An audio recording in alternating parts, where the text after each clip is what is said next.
Welcome to the HR Empowerment Podcast, where we will uncover strategies and new insights from HR professionals who discuss up-to-date regulations, best practices, and the most pressing topics like diversity and equity, leadership, dealing with difficult situations, and much more that affect your bottom line and business. Thanks for joining us. Is talking about being business advisors for the talent management team and how we can use that business advisors to attract new talent, which in the end helps your people grow and therefore helps your company grow. So I know that's a lot to throw at you, Tina, but what are your thoughts on that? And without saying any names or other companies, where do you see that our listeners could use your type of services in their talent management department to really help these people? Yeah, for sure. One thing is we work with business owners and executives and leaders in general. So one of our unique perspectives and methodology is that a business runs if you visualize a propeller of an airplane, right? You can't grow without taking off on an airplane. And there's really 4 propellers in that business, 2 of which are the recruiting and the leadership. And so we consider that the capacity side of the business, whereas sales and marketing on the other side. And really a business is working, great when all 4 of those propellers are the same, not size per se, but they're working in tandem, right? We can't have a sales and marketing team that is crushed in life and not have the people to produce the services or the widgets or whatever the business is. So a lot of times business owners when they're starting out, they are the people who are doing the recruiting and the leadership, and they're doing the sales and the marketing, and they're wearing all the hats. But as a business grows to where they do have, an HR and executive team, they're not as connected. So as business advisors with Cultivate, we work with the company on all 4 of those aspects, all tying it back to financials.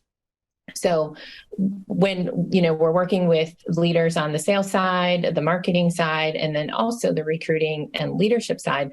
So a lot of times we are building those leadership teams, then helping them from an outside perspective. If we hear one thing a lot, it's that the people are great, their skills are great. The business owner is more knowledgeable than I was when I started years ago. But having someone from the outside who can come in, understand the business, and then and give advice without being emotionally tied to the business, without being emotionally tied to the people, is just so impactful. And that's why people hire us and other advisors, because we're not in the weeds with them. We don't know that Sally has, 5 children at home, and if she's toxic, we need to get rid of her.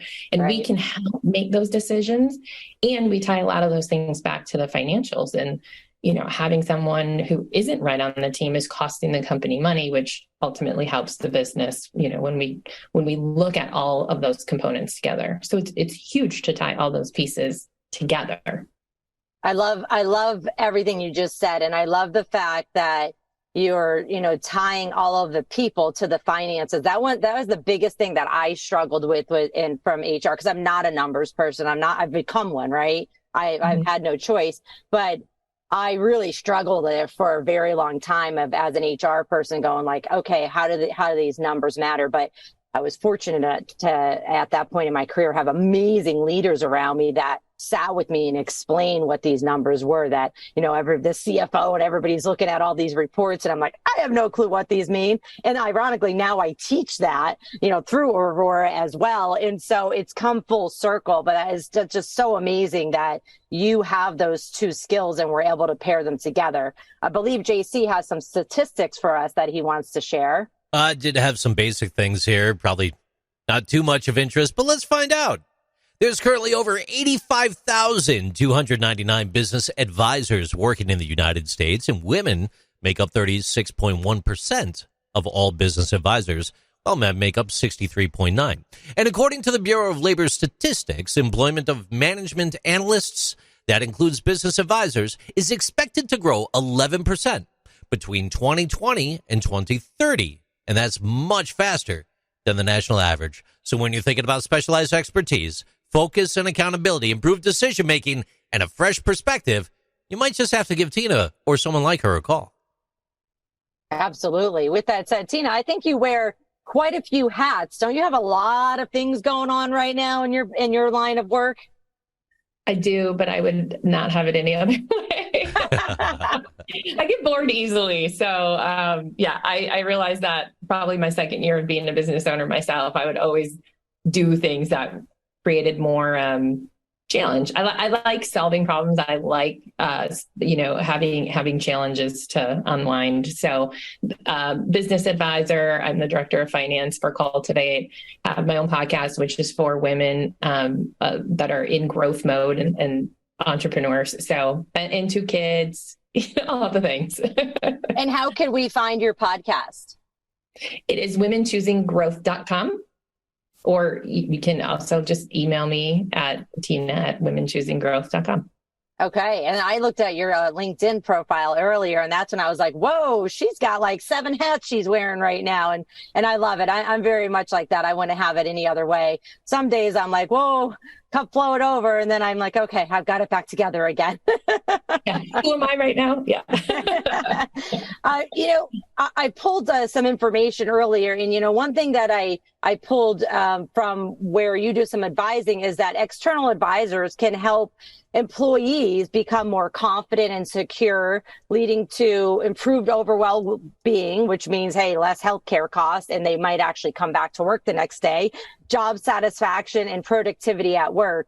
How do you, talk to us like a step-by-step, or how does your day-to-day helping a good old regular professional go? How does somebody find you? How do they reach out to you? And how many times do you have to meet with them before they say, okay, I get it, and I'm able to improve my day-to-day business?